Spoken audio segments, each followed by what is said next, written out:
మన టెంపుల్కి వెళ్తే 2 కొబ్బరి చెక్కలు ఇచ్చారండి. వేస్ట్ చేయడం ఎందుకని అయితే నేను కొబ్బరి లడ్డు చేస్తున్నాను. దానికి వచ్చేసి నేను 100 గ్రామ్స్ బెల్లం అయితే తీసుకున్నాను.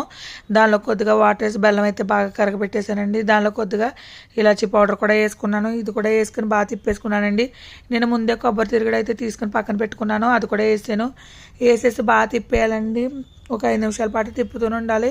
మనం ఎప్పుడు తిప్పడం మానేసామో అది మాడిపోద్ది. కొబ్బరిలో ఉన్న వాటర్ అంతా బయటకు వచ్చేయాలి. నేను మళ్ళీ కొద్దిగా ఇలాచీ పౌడర్ కూడా వేసాను. అది కూడా మనకి మంచి టేస్ట్ అనేది వస్తుందని. ఇది వచ్చేసి గట్టి పాకం పట్టుకోవాలండి.